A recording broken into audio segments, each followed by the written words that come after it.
Okay, I believe we're recording. Yeah, let's get started. This is our last jam of the year, and we have 3 speakers today. Let's just get right into it. People should already know what research jam is like. This time we have a bit more time, so we can. It's up to each of you, speaker, to whether you allow questions in the middle or you want to save them to the end. But in general, we have more time. You can take 15 minutes. Okay, Matthias, you can get started if you are ready. Hi, everyone. I'd like to talk about 2 projects I've done in the last few months. One of them is deep implicit attention, and the other one is approximate free energy minimization. And the common theme of these 2 projects is transformers from spin models. So my background is in physics. I did a PhD. And by doing these projects, I wanted to try to understand transformers from a physics perspective. So I tried to make this talk as short and as high level as possible. So if you want more details or code implementations or more derivations, feel free to go to my blog, and it's all written down there. So maybe first some background. So I initially got into this because I read this paper, Hopfield Networks is All You Need, by Ramsauer in 2020. So then I summarized this paper and kind of created like a literature review on this. And that's basically what I did in my first 3 mini projects. And the main takeaway of this is that you can think of softmax attention as actually kind of a big gradient step of some energy function, and that you can think of training transformer as like sculpting these energy landscapes. But I quickly got stuck because I couldn't figure out a way to also include the other components of the transformer module. So if you look at the bottom left, it's like a picture of a vanilla transformer module. What this paper was all about was about the multi-head attention part, so only about the attention part. It didn't talk about residual connections. It didn't talk about feed-forward layers. And we all know that these are very important in practice. So if you want to make anything work in practice, you need these parts. So you need to consider the full module. But I couldn't write down an energy function that worked in the same way that these people had approached this problem. Wait, can you say more about what you mean by Sure. softmax attention implements a gradient step of an energy function?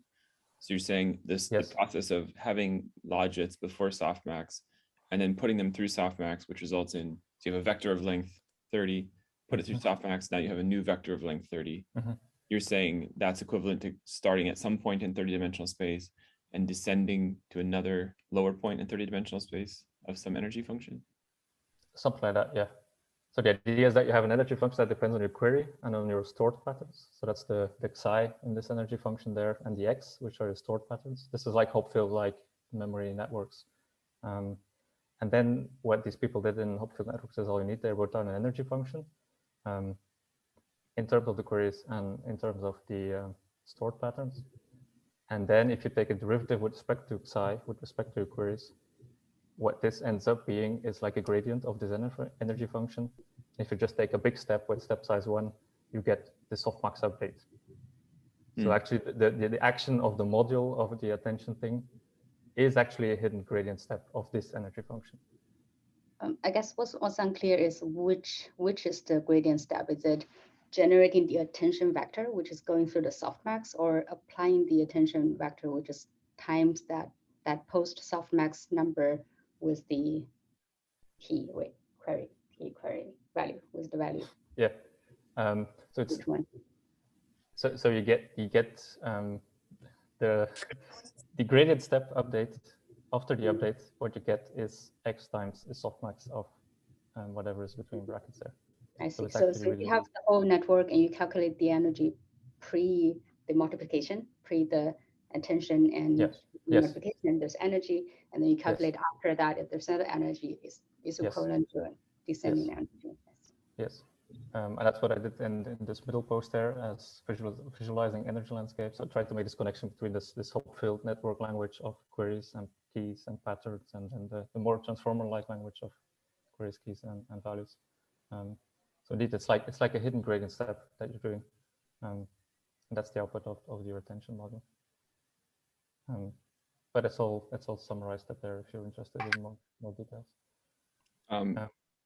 In that view, is the actual softmax computed, which gives you a specific, say, 30-dimensional point or whatever, is that the absolute minimizer, or can you go even further in that direction, like an even sharper softmax or a hard max? And is that an even better minimizer? So it's definitely the thing that the vanilla softmax attention does is a big gradient step. So you can take smaller steps, and it also depends on where your starting point is. So that's something that I've also visualized in this third blog post. So if you're depending on the temperature, you can start close to different local minima. So depending on temperature, then your paths go to different local minima. So that was the idea there. Okay. But then I tried to push this further to try to understand the full block, and that didn't work. So I couldn't figure out an energy function way to do this, like in the same way with gradients. So I had to look at, come up with a different approach. The motivation for doing this, at least for me, was that there's this very interesting observation that you, across all of the zoo of transformer architectures that we have now in NLP and now in computer vision as well, you always see the same pattern reappear. So even if people modify the attention to make it more efficient, they still keep the feed-forward layers. They still keep the residual connections.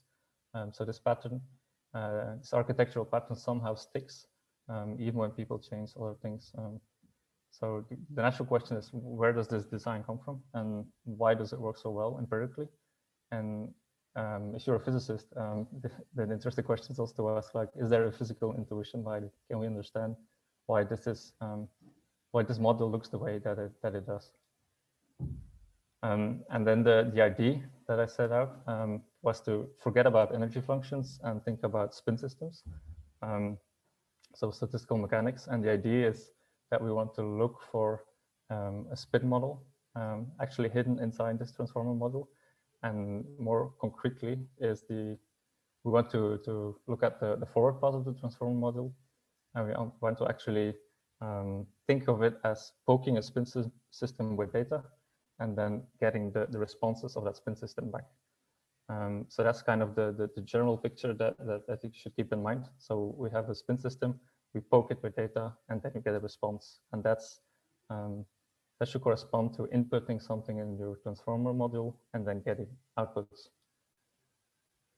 So now I mentioned spin models. So maybe first a little bit of background on spin models. So I think a lot of people know about Ising spin models. They're also known as Boltzmann machines or Hopfield networks or Sherrington-Kirkpatrick spin glass models. For a physicist, they all look very similar. They all have this kind of energy function that I wrote down on the right there. So they're very simple models. They're toy models. So you have an interaction term which couples two spins. So a spin can be either up or down. So this is a binary spin system. And then you also have a bias term with an applied magnetic field or an external field that kind of pushes your spins in a certain direction. So this applies locally, and the other term is a pairwise coupling term. And if you have an energy function, you can define a Boltzmann distribution. The denominator contains your partition function, which sums overall spin configurations. And what's important for our purposes here is that you can calculate expectation values, of course. So if you have your probability distribution and you have some observable that depends on spins, you can compute expectation values. Are the sigmas here always binary? Yes, in this case, yes. Okay. That's important. So they're binary. And to make this a little bit more concrete, you can restrict these couplings to like the nearest neighbor to the square lattice. That's a toy model that's often considered in statistical physics. The cartoon version is on the left. We just show some spin configurations, but I also included like a more real life version on the right. So if you go to bigger systems, you should not be fooled by the fact that this is a toy model. And this is a very simple model. There's still lots of interesting structure in there. especially for a physicist. There's universality, criticality, renormalization group stuff. So you can have very interesting behavior even from such a simple model. Wait, what are you animating on the left? Oh, these are just samples of spin configurations that I took somewhere. Are they of the Samples same from the energy, or is distribution. Yeah. Yeah. Yes, exactly. Are It's they of just the again- same energy, or is energy diminishing as you animate? I actually didn't look it up. I think it's the same energy. It's just samples from some equilibrium distribution. Just to get an idea of what these models look like and what samples look like. Mm-hmm. But as you mentioned, this is all binary spins, and people nowadays don't care a lot anymore about binary spins. So one of the goals of this project was also to stay as close as possible to transformers as people actually use them. So we know that transformer modules act on vectors and they return vectors, so sequences of tokens. So vector spin models actually seem a much more natural choice to consider as a spin model inside your transformer model. So what this boils down on the level of your energy function is just that you look at vectors now. So your arrows no longer point up or down, but they can rotate. So in a d-dimensional space or on a sphere if you normalize them. And on the energy function level, this means that the scalar products become dot products. And these models are well known in statistical physics. They have been for 70 years. So we can start playing around with those. So, okay, we picked a vector spin model. And now what? How do we relate this to the forward pass of a transformer module? Just one question on the vector spin. So sure. You showed the energy function. Can you also define an analogous distribution normalizing over some integral? Yeah, that's what I actually do in the last project in the approximate free energy. Okay. But it's much harder, and you need to make approximations. Sure. Yeah, exactly. Okay. So okay, so we have the split model, but how can you actually relate this now? So that's the second ingredient that we did, and the idea came, well, or inspiration came from this paper on deep equilibrium models. That's a paper from 2019, where they actually consider neural networks as like nonlinear functions, where instead of just feeding them data and getting an output, you actually solve for a fixed point. So you continuously probe your network with data, and then you have an iterative process that solves for a fixed point. I do this in a clever way so that you can use implicit layers, and so you don't carry around all of the iteration steps. So they did this for a general function f, but we're interested in transformers here.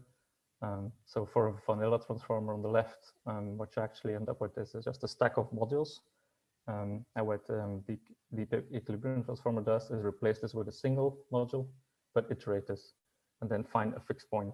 So the module input now comes in from the left, the x, and then you find a fixed point, and then once you've converged, then the z star is actually your model output.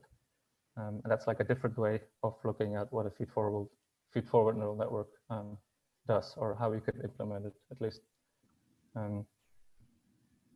So when you say solve for, yes. Do you solve the weights, or do you solve for just solve for z? You solve for z, but in a differentiable way, so you can optimize the weights to better solve z, if you know what I mean. So would you be repeating the layers over and over again on the left side? Yes. Yes. So both the layer weights and the z are changing? Yes, they're all dependent on parameters. Exactly. And how does the x come in here? The x is your data, so that's like in the case of a transformer, like a sequence of tokens. I guess. And it gets, sorry, where into a transformer block does it come in? They added in a kind of arbitrary, well, not an arbitrary, but like just before the attention, they just added to the queries and the keys. Just before the transformation to queries, keys, and values, they added, so they inserted at that point. Like concatenate extra dimensions, or literally no, just add them? Yeah, literally adding vectors. Yeah. So I think I remember the Hoffman paper saying that you only need one step for the vanilla transform because it converges exponentially fast with the softmax function. Yeah, exactly. Yeah. Would you propose like changing it so it doesn't converge as fast, but maybe it has more capacity or something where it doesn't have this kind of? I think that's a very good question. I'm going to come back to this at the end, if you don't mind. Yeah.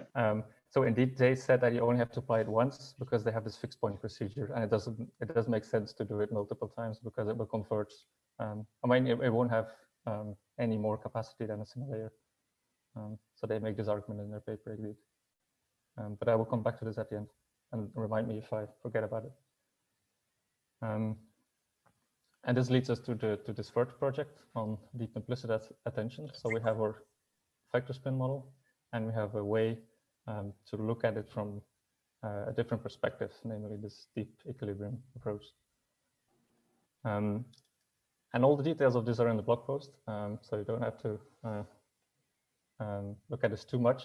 But the idea is that you can take an approach, a mean field theory approach from physics that worked for binary spin models, and you can generalize that one to vector spin models. And then what you get is actually a set of equations, a set of fixed point equations for spin expectation values. And these are exactly of the form that I showed on the previous two slides. So this is like f z of x equals c. In this case, the z is the spin expectation value, and the x is just the x. So this kind of equations or sets of equations can be solved implicitly with deep equilibrium models. So that's where the connection comes in. But this is perhaps much more clear visually. So what this approach actually allows you to do is to interpret what the equilibrium transformer is doing. So these x's and these z's, if you translate them now or like reinterpret them in this spin model language, you can see that the x's are actually the applied magnetic fields that we introduced back in when I introduced the energy function. And that the z's are not just any variable, but they're actually spin expectation values. And you're finding fixed points in terms of spin expectation values. And this is all done in a completely differentiable way. So if you can just plug this module in and consider it like any other transformer module.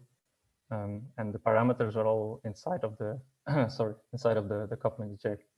And inside of the F, which is a neural network that parameterizes your feed-forward layer. But this thing just pops out of this mean field theory approach. You don't have to put anything in there. The architecture just comes out. And you can make this very explicit, which I show in this post. So if you parameterize your couplings in terms of the one that we know and love, with keys and queries and softmax, then you can see that the attention step is a naive mean field update. And then what the role is of the feed-forward layer is to actually correct that naive mean field update, but just with a local feed-forward layer. So this is like a channel token mixing step, and then you have a channel mixing step. And the residual connection appears because that follows from the equation. So this term appears there. So just the applied magnetic field that gets added to your update equations. Okay. So we can say that we have found our hidden vector spin model. So it was not so hidden after all. So you can actually relate the forward pass of a transformer module, so the inputs to the outputs, to poking a spin system with data. And then what you put as outputs or send as outputs are mean field responses. But we now still have this mean field fixed point step. Is there a way to get rid of that? And that was actually the motivation for this second project, where we try to get rid of this iterative fixed point process. And this is actually a slightly more technical approach because this one is on the level of the partition function. So we dived deeper back into old literature and found a way to approximate the partition function of a vector spin system in a certain limit. And that limit is when you let the local vector spin dimension grow to infinity. Then you can do a steepest descent approximation. And you can do this all in a differentiable way. And that's the very interesting part of this approach. So the result is that you have an actual expression, like an analytic expression of your free energy or of the log of your partition function. And you can calculate anything you want now, which is very cool. So if you have access to a partition function, you can directly calculate quantities like spin expectation values by just differentiating. So you no longer need to do the fixed point iteration. You take your expression, you differentiate with respect to your inputs, so with respect to your applied magnetic field, and you get your expectation value. And you can do this numerically because all the steps to compute log C are implemented in a differentiable way. And if you're interested in how to do this, it's done using implicit layers. There's code provided. There's a GitHub repository, so you can play around with this if you want. It's also cool because you have access to everything that you can calculate now from a partition function. So also second order derivatives, so fluctuations, susceptibilities. You can calculate the energy. If you take derivative with respect to beta, you can calculate the entropy. So you can actually study this transformer model now, like you would any physical spin system, which I think. That's really cool that you can get that approximation. Do you have any intuition for how good that approximation is? It's very hard to estimate. It's definitely, yeah. It's hard to estimate. I mean, that's definitely an open question. I would like to know how to estimate this. I mean, it's definitely some kind of mean field approximation as well, but it comes from another angle, from the steepest descent angle. So it would be interesting to know. Is it an approximation which is a lower bound or upper bound, or just no guarantees?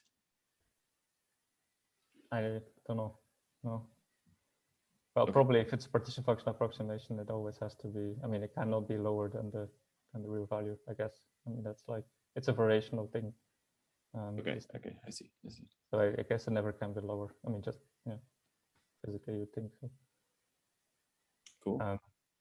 So before concluding, let's just go over this high-level visual summary, because this might be like the most clear explanation of everything that I've tried to do. So all the way to the left, you have your vanilla transformer, explicit stacks of transformer modules like we've seen before. Then next to it, there's the deep equilibrium one, which turns this into like an iterative process with a fixed point.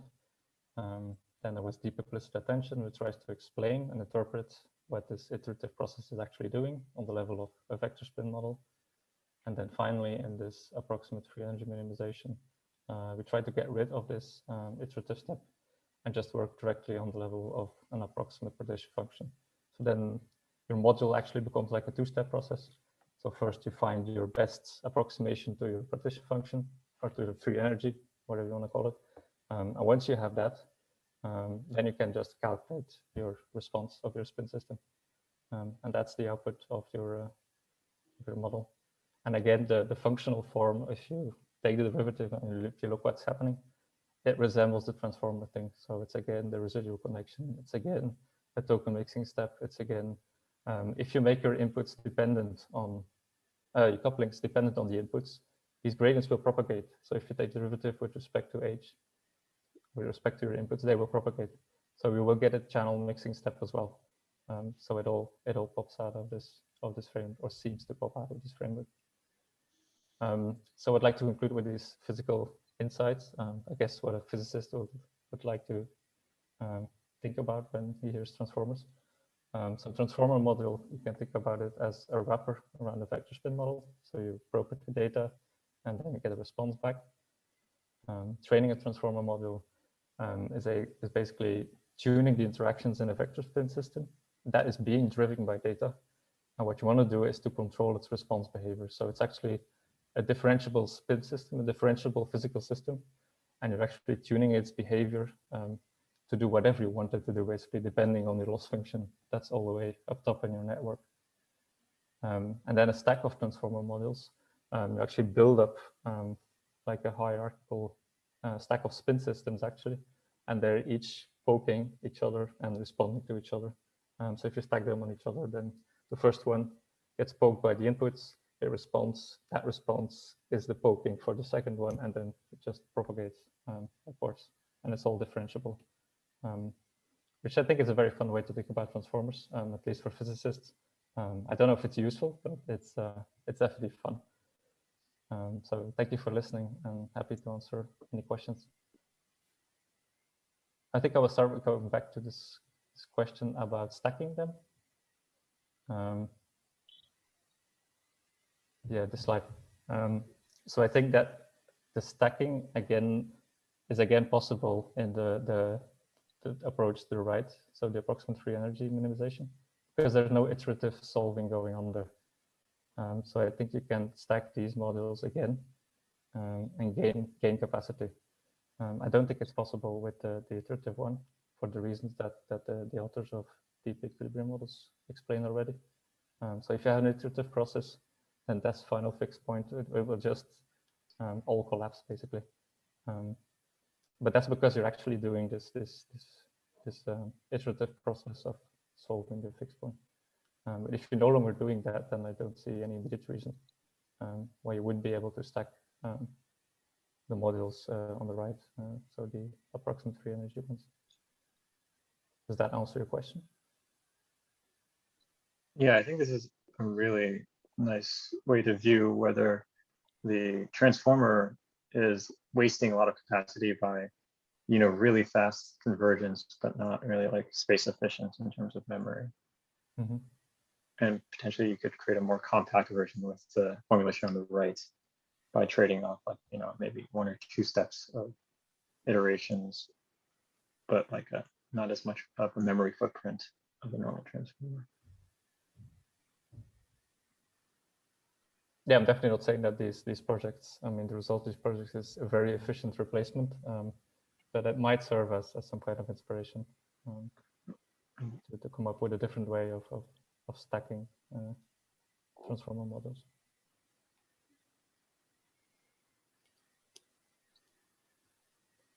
Okay.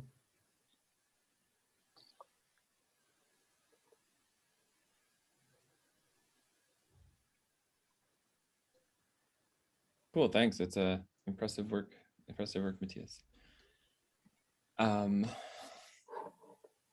Should we move on with the next talk, maybe? Can I ask a question? Oh yeah, sure. Can you relate this to the sparse attentions that we do, pulse? Like maybe there is something where you do both a combination of vector spin and also the binary spin. I think the sparseness has usually to do with the way you connect your spins. So if people talk about sparse transformers, what they mean is that they want to get rid of this full J matrix that just connects everything to everything. So I think the sparseness comes in the reducing the connections between your spins. Okay, gotcha.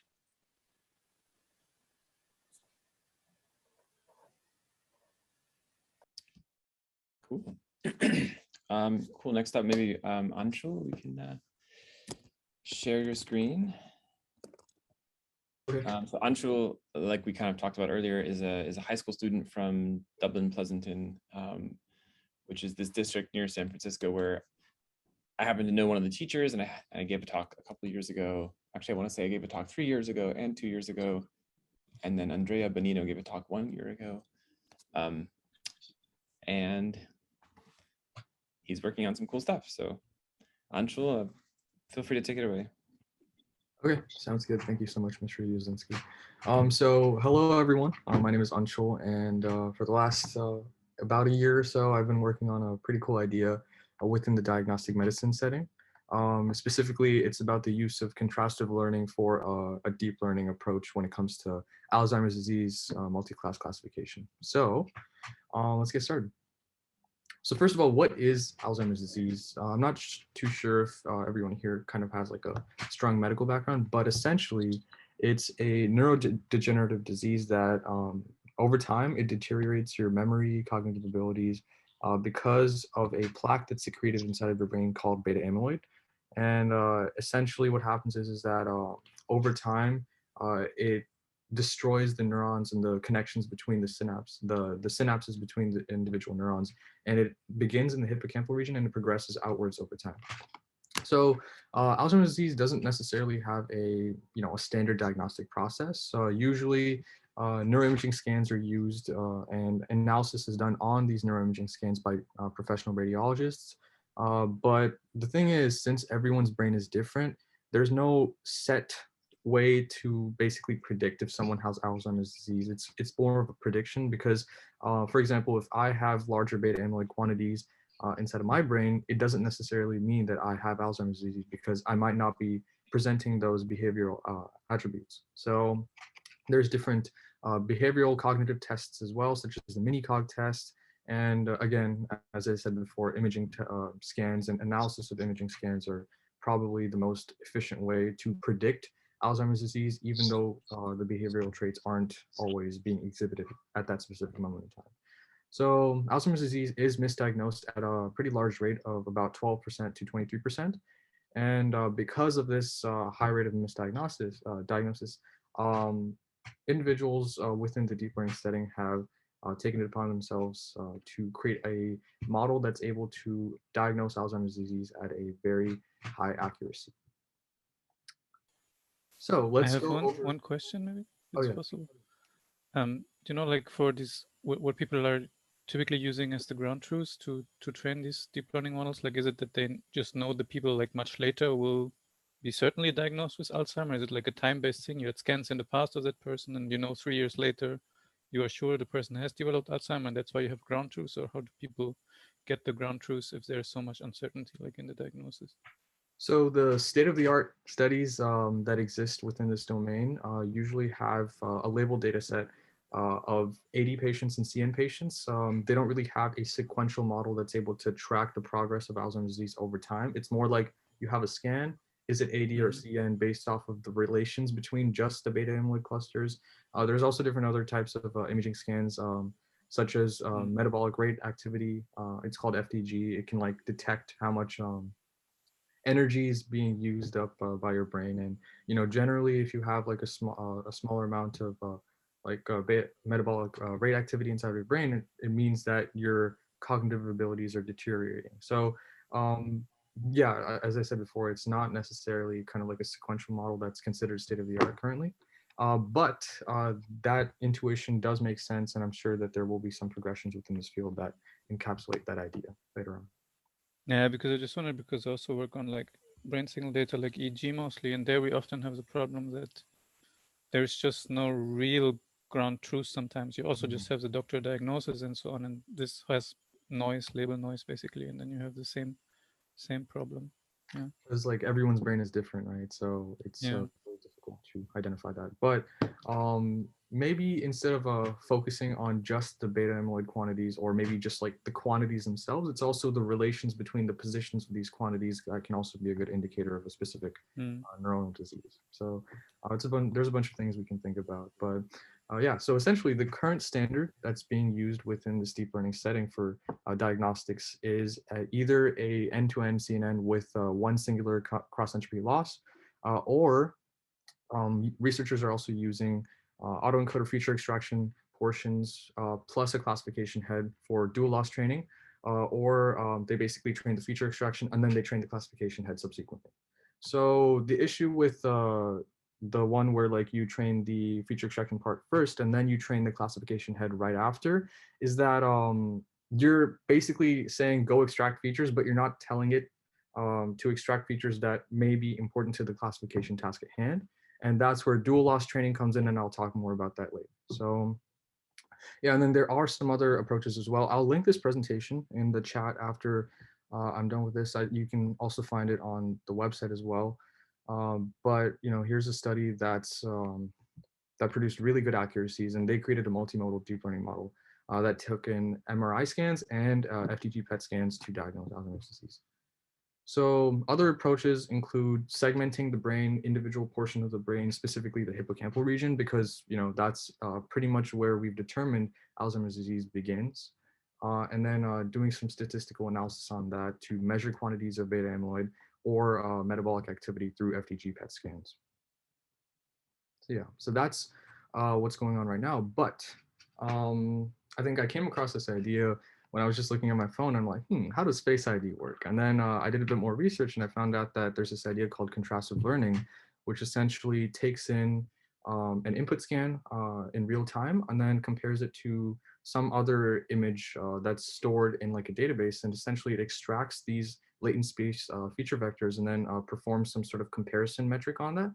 And then based off of whether the outputted vector is above a specific threshold value, it's like, oh, okay, you can access the phone because you have like 90%, we have 90% confidence that you are the same person as the one who was in this phone. So that's the whole idea of contrastive learning. It allows you to, during the training process, move around the latent space vectors so that the model is better, is able to better differentiate between someone who might be one class versus someone who might be classified as another class. And the whole idea of this is that if you have like a multi-dimensional Cartesian plane, the points in which these latent space vectors are being plotted on either get moved farther apart if they are of opposite classes, or closer together if they are of the same class. And the classification head is able to use this information to perform better diagnostics, or like classification outputs. So the proposed solution that I came up with was the idea of using contrastive learning for multi-class classification of Alzheimer's disease within a clinical setting. There actually haven't been any studies that have been published on this idea.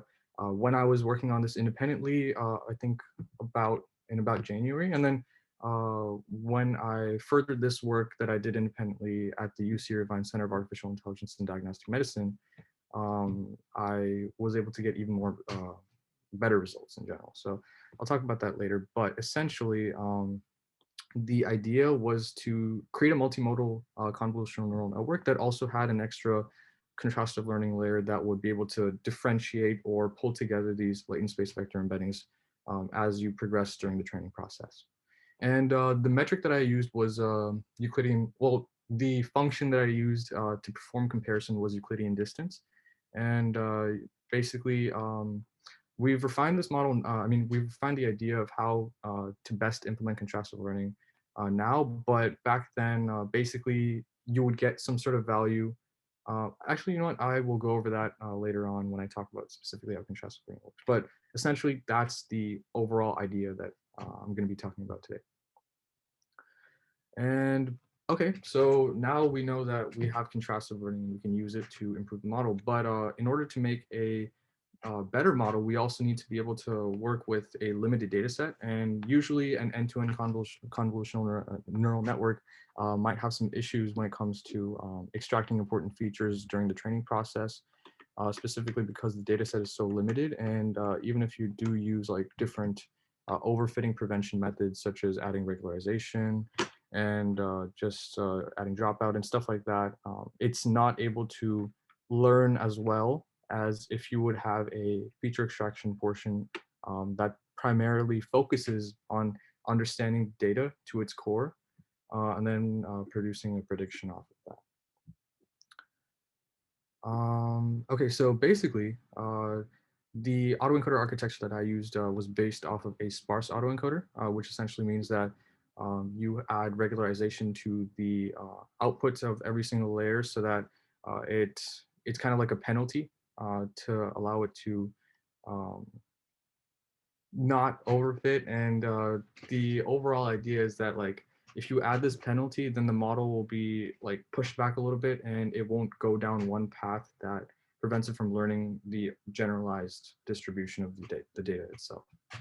I also did have dimensionality reduction as well to help out with feature extraction and preventing overfitting. So both of those combined created a pretty solid autoencoder that was able to extract features really well. And if we see the intermediate segmentation, intermediate outputs of the activations in between the encoders, we can actually see that it's fixating on regions that are known to indicate whether someone has Alzheimer's disease or not, specifically the hippocampal region. So that was also really cool too. And we can use GradCam and these other types of models that allow us to visualize what exactly the model is like. So yeah, that's that. And essentially, we are using dual loss training so that we're computing cross entropy loss for the classification head along with reconstruction loss for the autoencoder, so that while it's learning these features, it's also able to learn the features that are important for the classification task at hand. It's kind of like if you're going down a path, you don't just take any path that gets you to the destination the shortest, you take the right path that allows you to understand like exactly what you need for the classification task. Hey, Anshul, can you make like the sidebar smaller and make the slide a little bigger so we can see this picture? Yeah. Can you guys see that? So this is like a pretty crude architecture of the initial autoencoder that I implemented about like a year ago. It's been refined now, but it's just the generalized idea of having a feature extraction portion of the model. So it's pretty simple, but it worked out decently well, actually. Okay. Yeah. Yeah, okay. Oh God. Okay, yeah, here we go.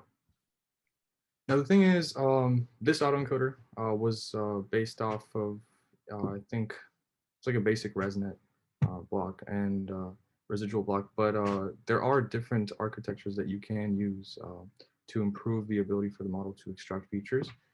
The one that I was working on with the UCI team, actually, we used a UNet architecture variant and got even better results because of the way that that's designed. So that's pretty cool.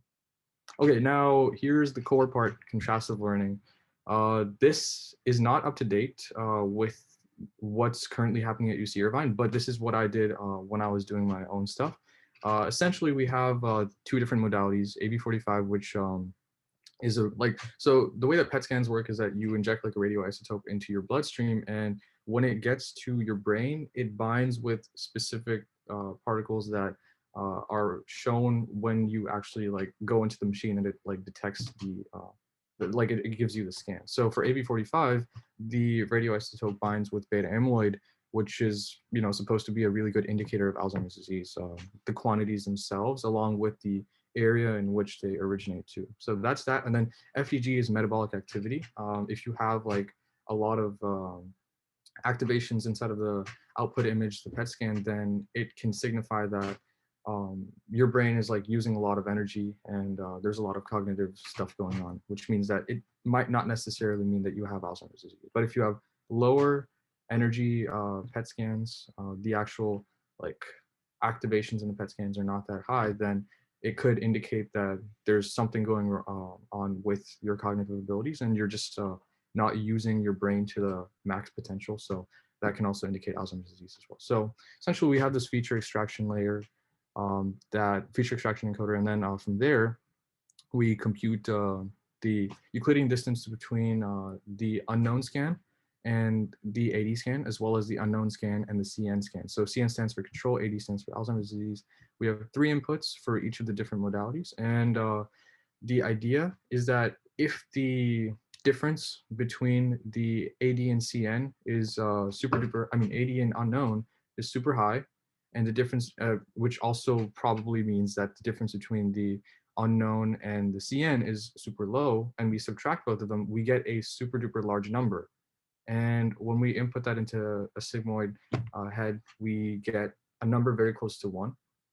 But if we do the opposite, we get a very large number that's negative, and we get a number very close to 0 if CN and unknown have a very large difference, but AD and unknown don't have a very large difference. So that's the idea behind how I implemented contrastive learning. The issue with this is that you see how there's like so many different layers, and classification is performed all the way at the end. There's just a lot of things that can go wrong with this. And with the new updated architecture that we're working on right now, we're computing contrastive learning like at the same time as classification, and classification is going to be right after the encoder layer. So cross entropy is being performed directly on the latent space feature the latent space vectors that are being extracted. And then we're also performing contrastive learning in like a separate route. They're not all connected together. So they're able to influence each other at the same time, basically, without having to negatively impact one another. So yeah, that is how that architecture looks like. And there were a couple questions that I was thinking about. Maybe this could be simplified because this is kind of unnecessarily complicated and large. And that's the good thing about collaborating with the team, because when I was working with UCI, they had amazing ideas, and we ended up getting a much simpler architecture that was actually able to perform much better. Because we're able to segment these tasks and kind of have different pathways so that they're not overlapping, and then it's like we're not able to identify what the issue is, because we were able to split up this contrastive learning and classification head. We were able to see that, oh, okay, maybe if we perform PCA or TSNE, we can identify how the actual latent space vectors are moving away from each other in a 3-dimensional Cartesian plane, which is like a simplified version of the maybe 100 or so numbers that represent the latent space vector for an input scan. So that's that. And then do you have any numbers on how well the different configurations worked? Yeah, that's actually below. I'll go over that soon. Okay. Yeah. I guess I'll just quickly go over what we just recently were able to accomplish at UCI. So we got 84%, actually no, 88% for contrastive plus cross entropy, and then about 82, and then 80% for cross entropy and contrastive independently, respectively. So yeah, that's that. And yeah, so really quickly, there are different modalities that we can use for this model, different types of image scans. And when we take cost into consideration, if we're going to deploy this in a clinical setting, obviously PET is not ideal because first of all, you're injecting like a radioisotope into your bloodstream, and you can only do that, I think, once or twice a year.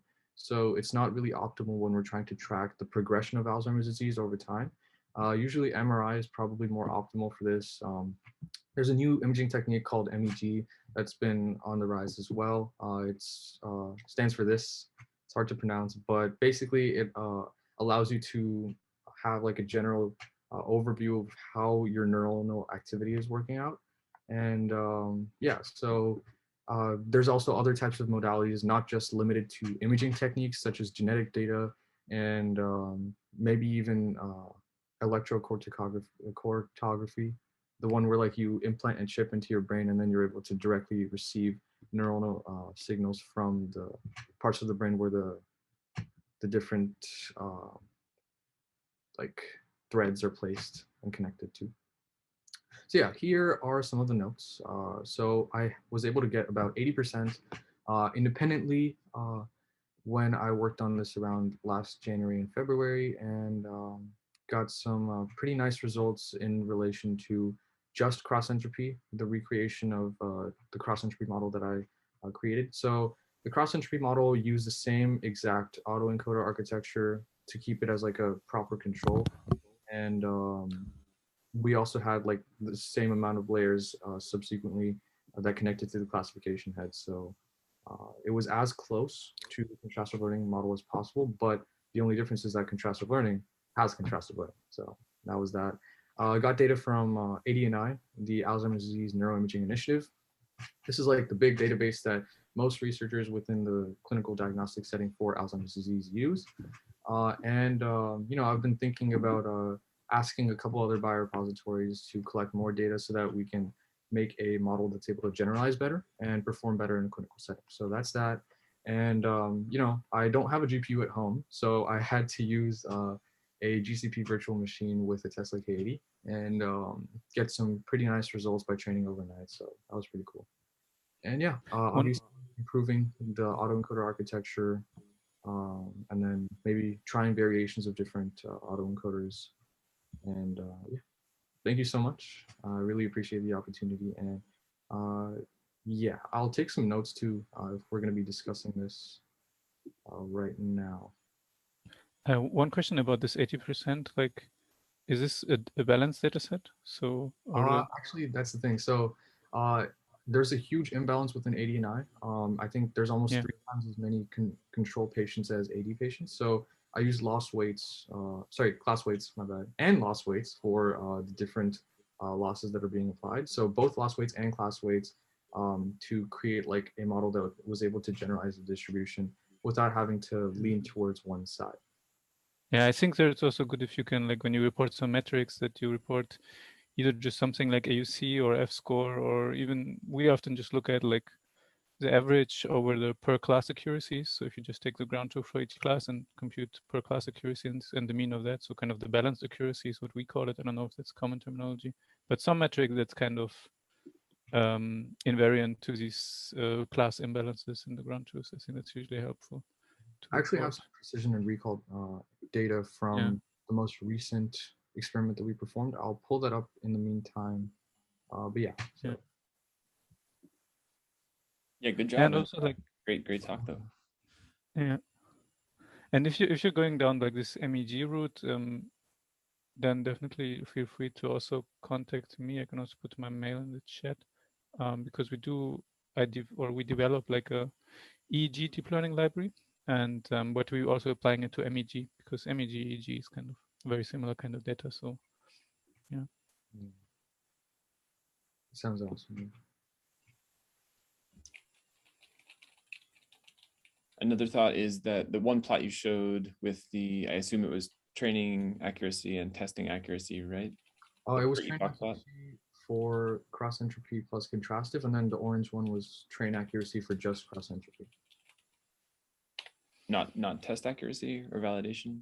No, but the 80% that I said was test accuracy. I didn't, I wasn't able to put a graph on. Oh, okay, I see. Okay.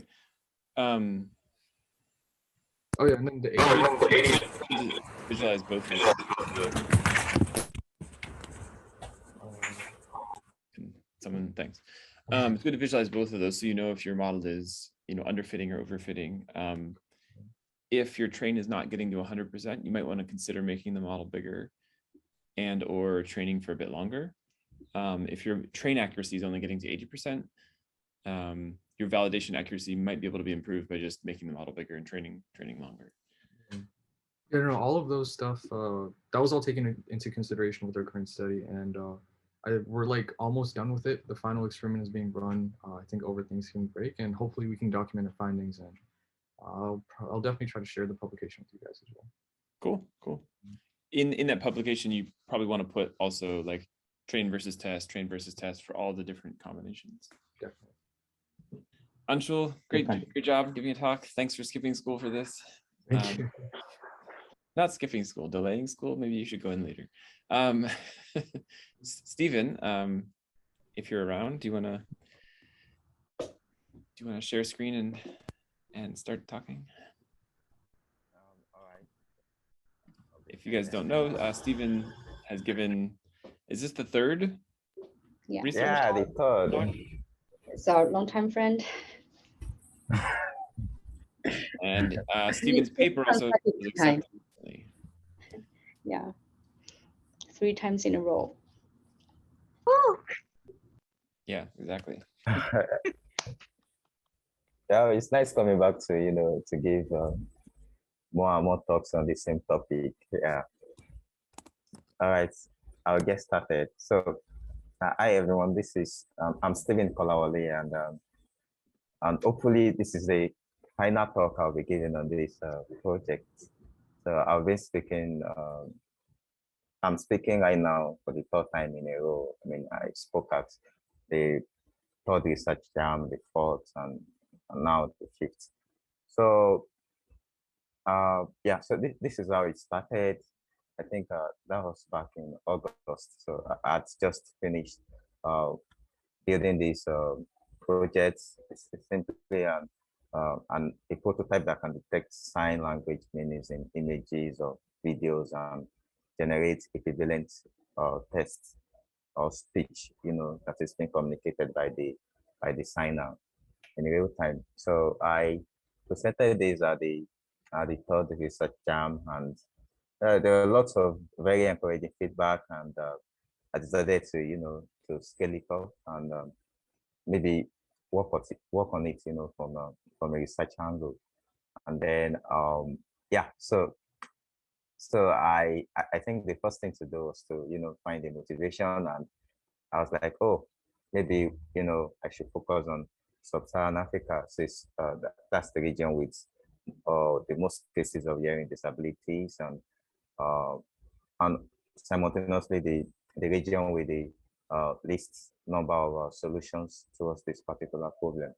And coincidentally, I'm from sub-Saharan Africa, so it makes perfect sense to do that. And my approach was creating a novel data set for a sub-Saharan country sign language, since there's no existing data set for any of the sub-Saharan countries. And I made use of Nigerian Sign Language as a case study. And then afterwards, we had different experiments trying to,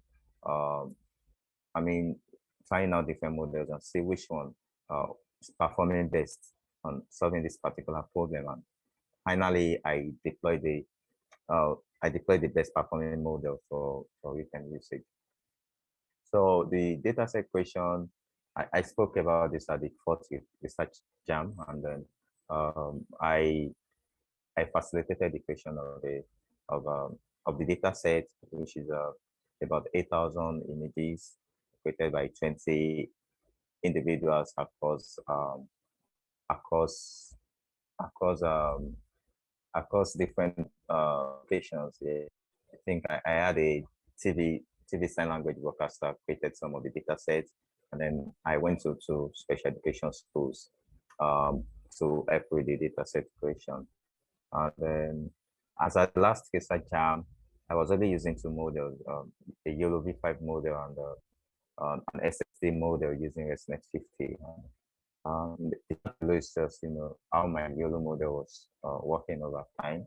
And then during the last research jam, Jason suggested that maybe I should try using classification model and discard the annotation and see how well it could work.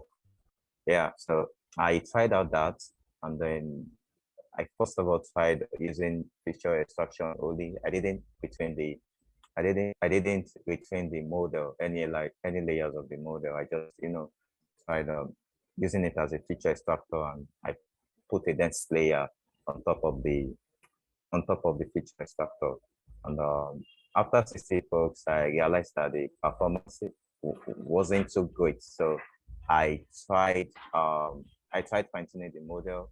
Mobile Net V2 has 154 layers. So I fine-tuned 54 of the layers, make them trainable, and I trained across 140 epochs of training. And so here is my chart afterwards. You could see that the loss reduced drastically. I mean, when I tried using fine tuning, the same as accuracy increased, and then the recall also increased. I think precision score was the only constant value throughout. Yeah. So I have my final evaluation chart. Oh, so I have my final evaluation charts, and the classification model really did perform well. And I suspected that maybe if I had trained for longer, right, maybe it might perform even much better than YOLO in this instance.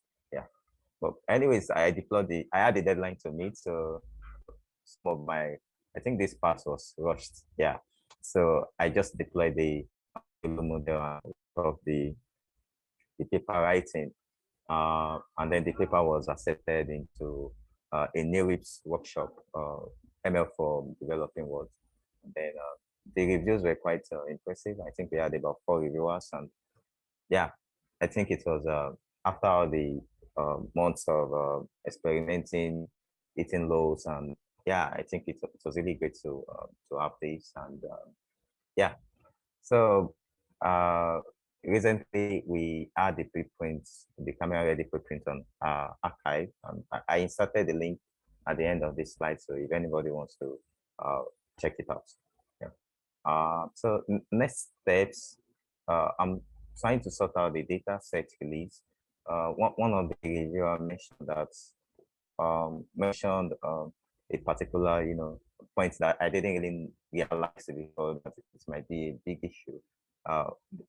He or she mentioned that what step is being taken, to safeguard the data set creators' privacy. And I remember that I had a handshake agreement with them, and then obviously something like that, it makes sense to have a written agreement for that.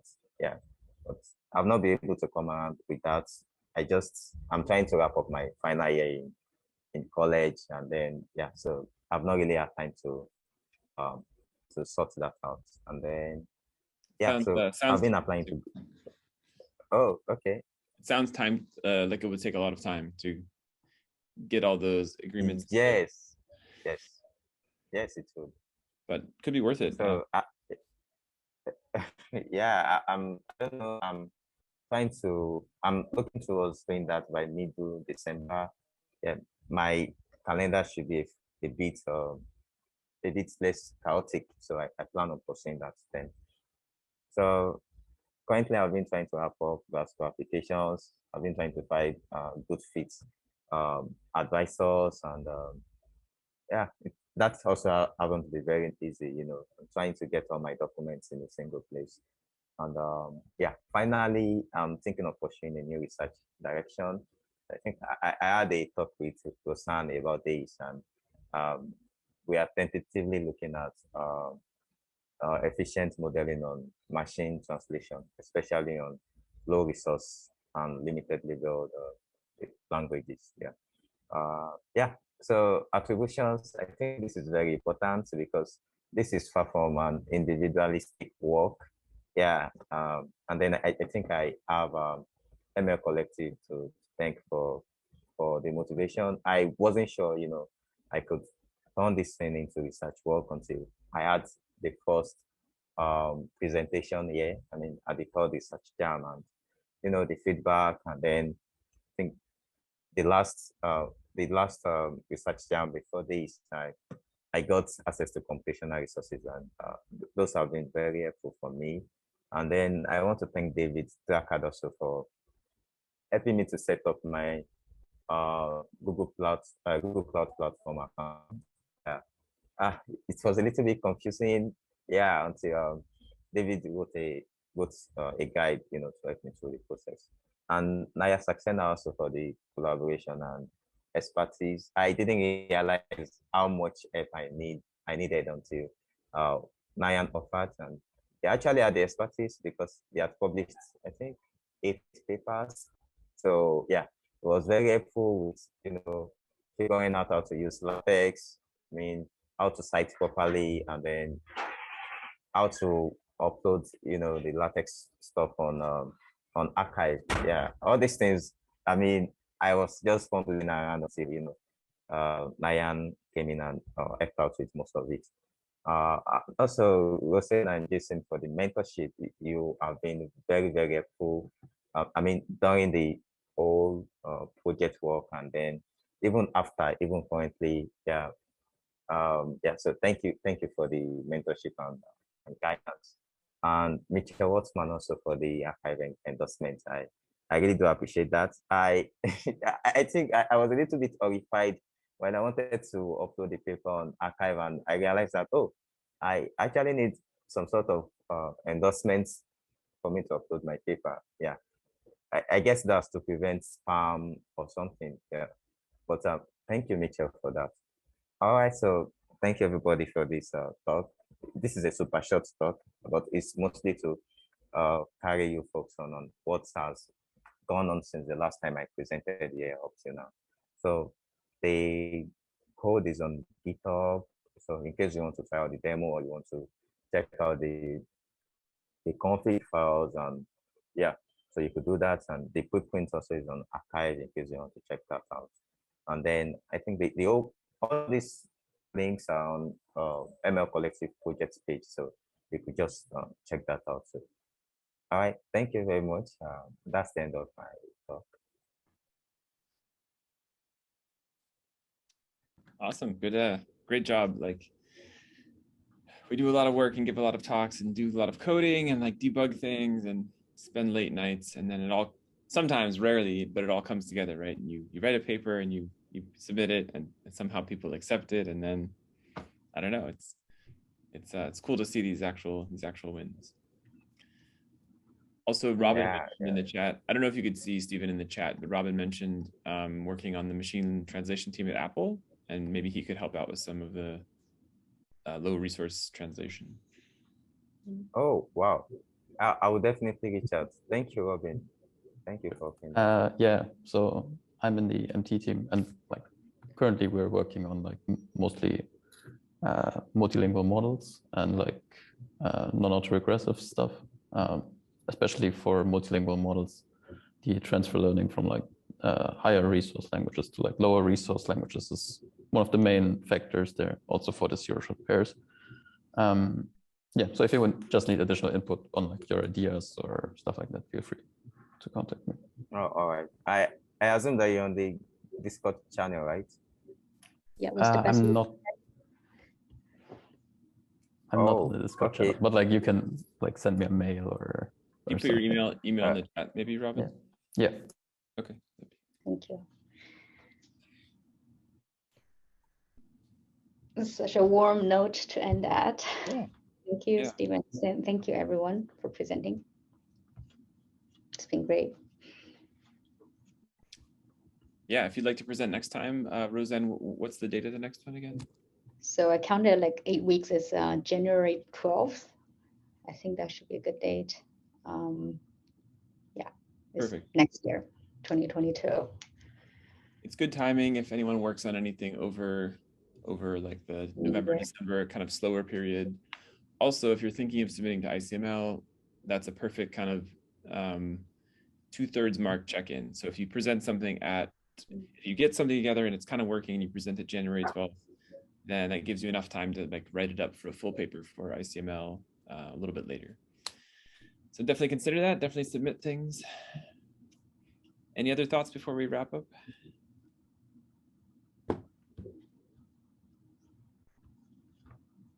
Awesome. Well, thanks again to all the presenters. Good to see you all and see you on Discord. See you maybe next time. I just wanted to thank everybody for presenting. It was really, really nice just listening to all of it. I feel so excited again to get back to more papers. And thank you so much for organizing this well, for having all of us. Yeah, right. I'm always surprised by the quality. I mean, they submit and I didn't do anything. I mean, I'm just like secretly hoping that they're good work, and they're always good work. Just trust the public. I feel like giving a round of applause to everybody who just presented because I'm so great. Cool. Bye, everyone. See you. Okay, bye. Thank you Discord so or much. wherever. Bye-bye.